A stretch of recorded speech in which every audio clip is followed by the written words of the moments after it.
IVM.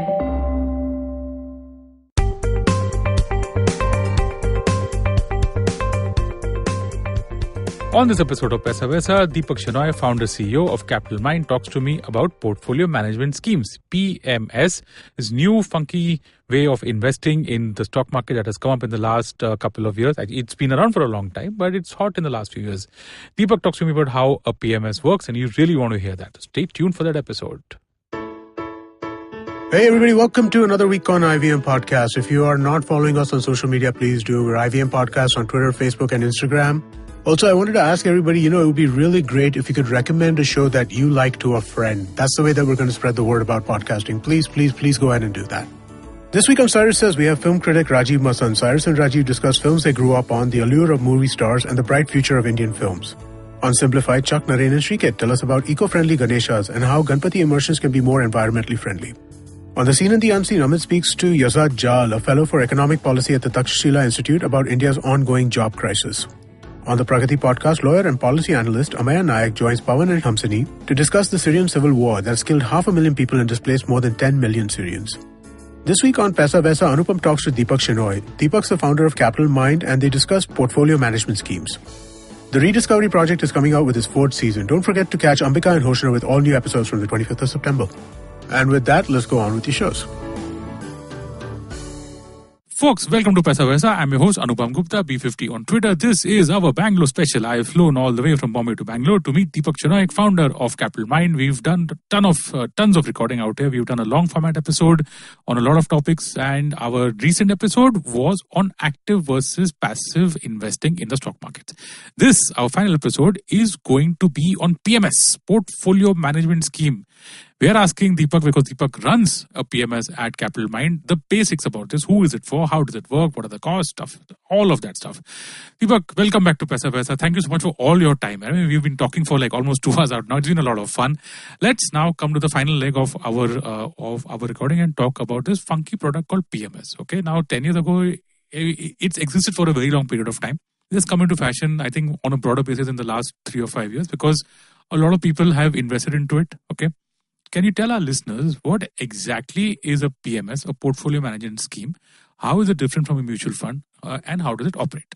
Thanks, Anupam. And, as a disclosure, we run a portfolio management service called Capitalmind Wealth. So there is a bias here that you must realize. Sure.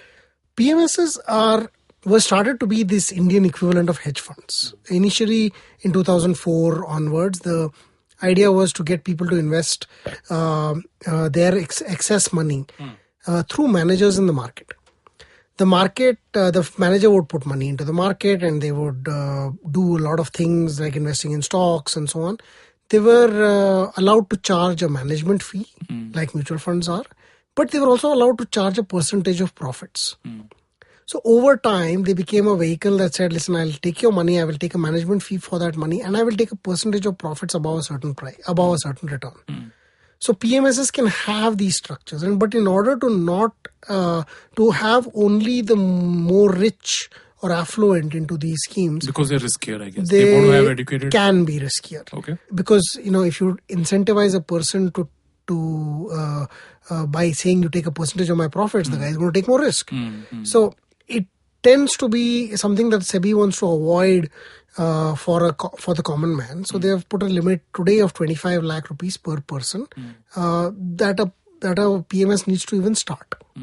But there is a kind of true blue hedge fund concept called an AIF in India, where you have to put a minimum of 1 crore, but that 1 crore gives the ability for the manager to do a lot of things, including, go long, leverage the portfolio and all that stuff. PMSs aren't allowed to leverage. Okay. So if you give them 100 rupees, they can only buy stuff worth 100 rupees, not worth 200, whereas an AIF can do 200. Sure. In typical US fashion, that would be more close to a hedge fund than an AIF would be more close to a hedge fund than Indian PMS. Okay. Also, the PMS has to invest in securities in an account in your name.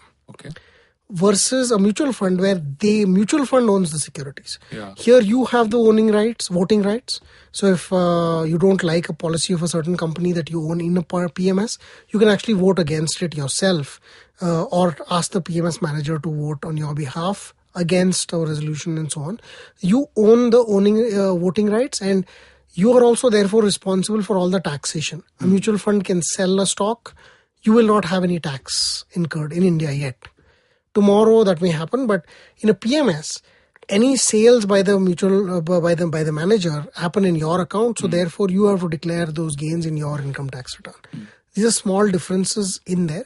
The PMS is supposed to be individualized. A mutual fund is not. Mutual fund will just say, listen, I'm going to put all my money into stocks. So even if your money was not supposed to go 100% into stocks, if you invest in that mutual fund, it's going to go into stocks. Whereas a mutual fund like ourselves, and we do this at Capitalmind with all the time, we assess the risk taking ability of the individual that who signs up as a customer, and we say, for you, I think it's only useful to take 60% of your portfolio in equities. 40% should be in debt and fixed income, which is relatively more stable. So it performs a buffer for the portfolio on the risk side.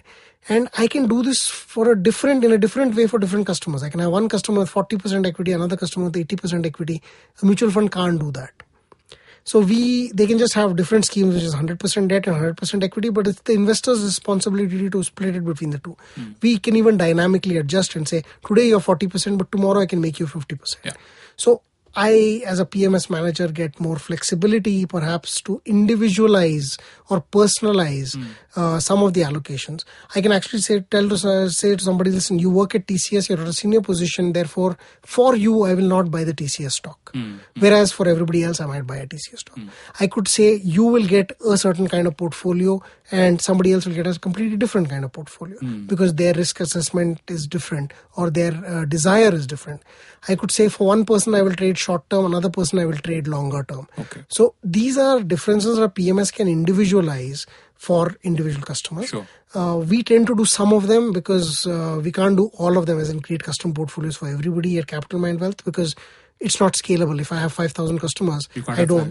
If I do, I can't really operate because I will go mad trying to do this. So for any semblance, I'll have to restrict the options available. But we do try to individualize as much as possible. You have a minimum limit on PMS, is it? How much is that? 25 lakhs is the minimum. You have to actually give 25 lakhs to start. But beyond that, there is no limit. So you can give 25 lakhs and 10,000, and you can add on another 50,000 or 10,000 or even 1,000. It doesn't matter. Beyond that, the limits are not relevant. You can even have an SIP for all you can have. Which is what we encourage our customers to do, because investing is not a one-time process. It's usually a typical process. And a PMS, you can charge entry and exit loads. Mutual fund is only allowed to charge exit loads. So we at Capitalmind Wealth don't charge anything, but there are other PMSs that might charge you because they want your investments to stay with them for a certain time. They also could be a certain fee for entry.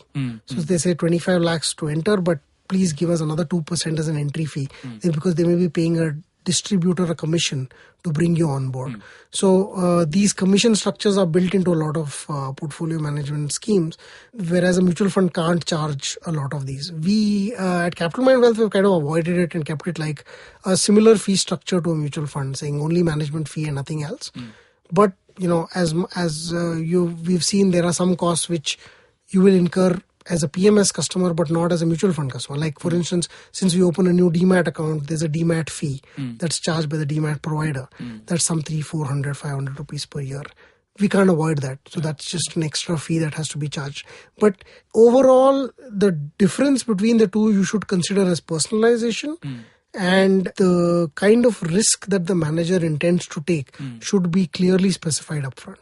When you're buying it. Because the more risky it is, the lesser percentage of portfolio you might want to allocate to it.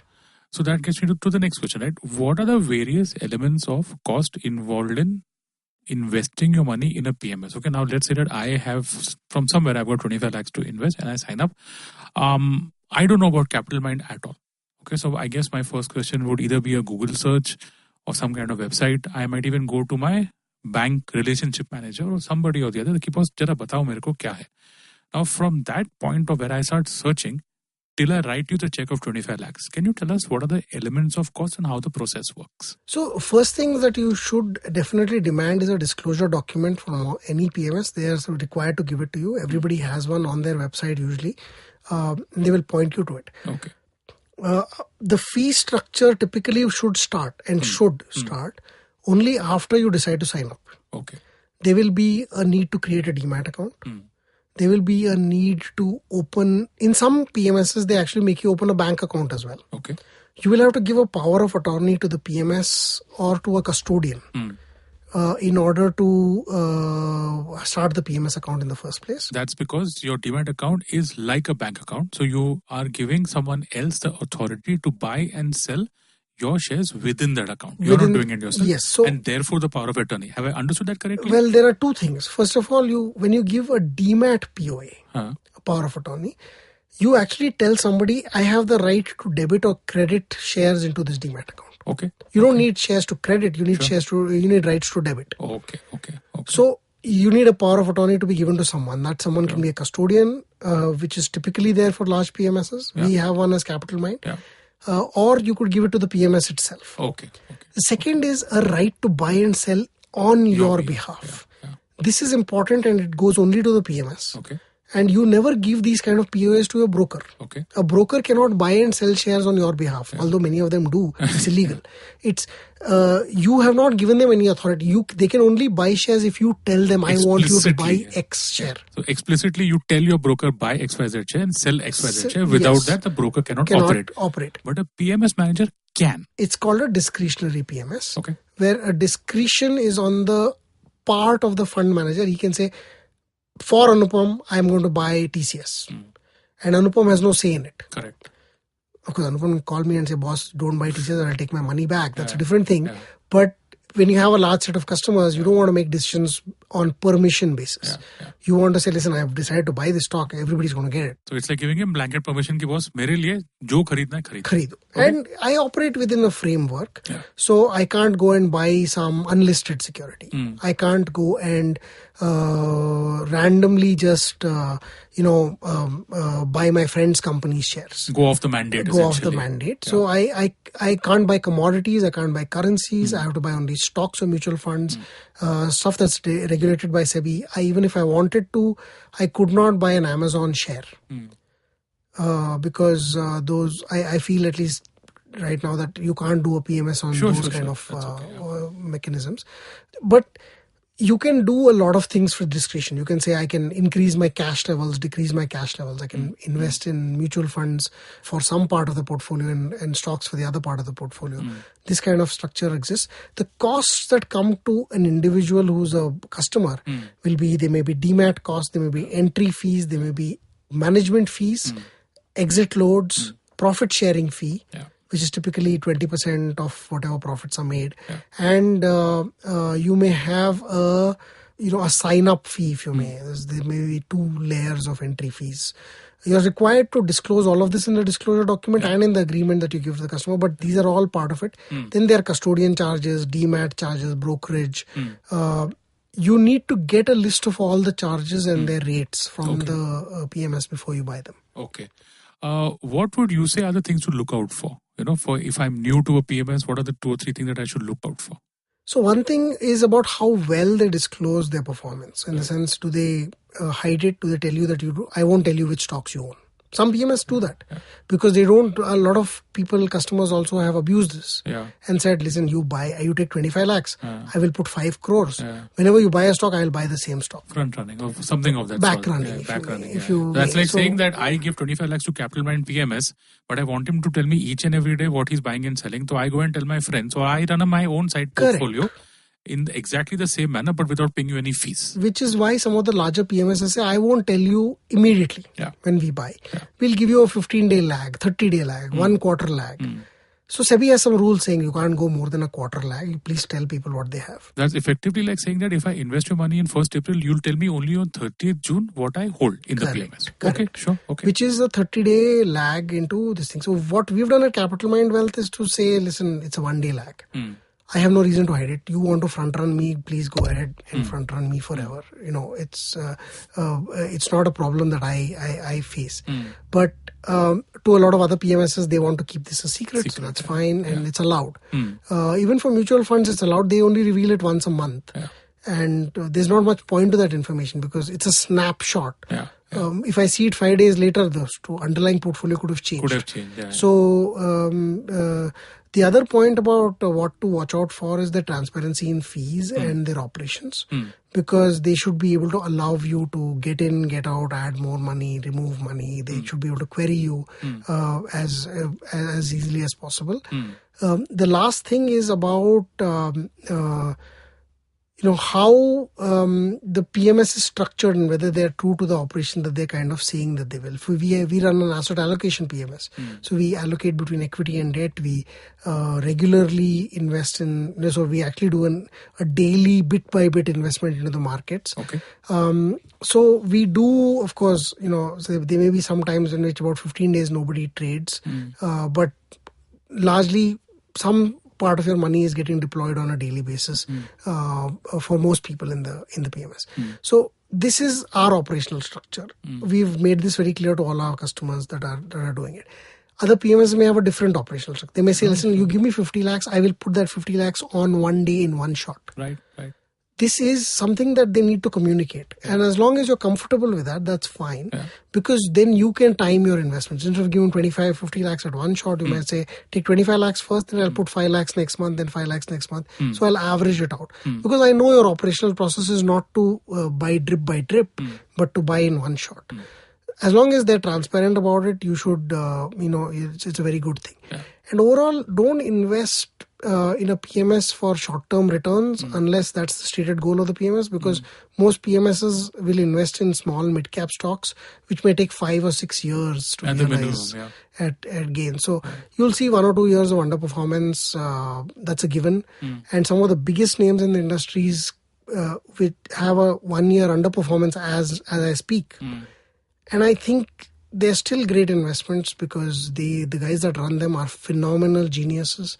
And over time, they will recover all that they've lost. And final point about transparency, right? If in a mutual fund, so I get NAVs each and every day. What do I do out here? So you are required to report once a quarter at least. Okay. But most will report on demand. Okay. Some of them have a 15-day lag. We have a 1-day lag. So we report our system like an NAV. So we have 3 elements. There's an equity component, a debt component, and a cash component. Okay. So we report all 3 on a daily basis. Okay. We even report things like, okay, listen, we've got so many dividends that have been declared but have not yet come into your account. They will come into your account, and so on. So, and so even the tax part of the equation, because the tax is yours, we tell customers what their tax impact is going to be, and we try to negate that impact in the sense if you have made a gain in one, we'll actually book a small loss in another stock. To offset. So to offset it so that you don't have to pay any tax. Small things, but it saves people some effort. So transparency is really important. You should know exactly what, to whatever extent possible, you should be able to know. Final point, fees for Capitalmind PMS. What are the fees? Our overall charge is about 1.37. That's the net effective cost that you're going to see. We charge 1%. Okay. But then there's GST and STT when we buy stuff. We don't churn much, so on average I don't think our portfolio turnover will be more than 1x for a year. Probably 1x is required because in the first year we'll at least invest all of your money, but we will move some money from debt to equity because we do a gradual investment into equities rather than one shot. Sure. There's a little bit of custodian charge, brokerage, and a bunch of other things. So 1.4 is where I think our effective management fees. We don't charge a profit sharing fee, an entry load, an exit load, or lock-ins. There are no such things. So this is pretty much all you'll see. Great. That's, disclosure. I run it. So. And your money is in it? My own money. I mean, skin in the game.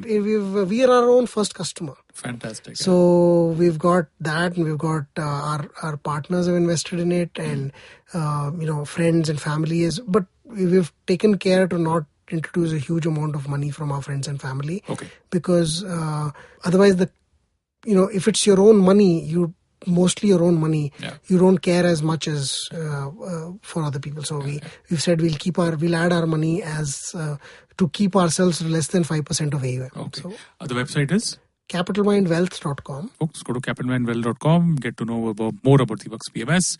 That is a wrap. Man, this lasted for almost 2 hours. It was a whole lot of fun.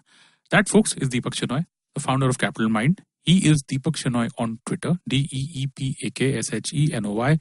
His website, his blog is capitalmind.in. You should really check out his blog. Reach out to him on Twitter. He's among the very few people that I know from the market who patiently replies to a lot of his queries. And you can, if you have any queries, please post it to him, and I'm sure that he will reply. Deepak, thank you so much for taking this time out for us on this. Bangalore's got fantastic weather, man. The traffic is, I know it's not worth it, but on this nice cloudy day of 21 degrees temperature, with the Nifty at some 11,700, 29th August, it's been such fun talking with you, Deepak. I hope it's been worthwhile for our listeners also. Thank you for doing this recording for us, Deepak Shenoy.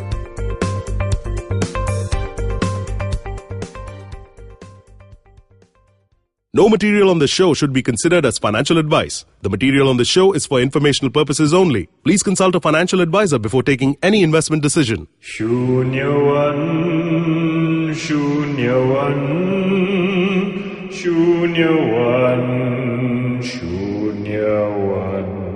$1 billion acquisition. Another copycat startup got formed. No. The tech world in India is surely moving double the speed of this voiceover. Tune in to Shunya One every Tuesday to catch us talking to the smartest people we know on the IVM Podcast website, app, or wherever you get your podcasts from. Hi, I'm Vishal Gondal, an entrepreneur. I've had the chance to meet and understand how some of the super achievers have hacked their way to success, and they have done spectacular innovations. Now I take a closer look at these people's lives to find out what lies beneath the force, only on the Vishal Gondal Show. Episodes out fortnightly on Wednesdays on the IVM website, app, or your favorite podcasting platform.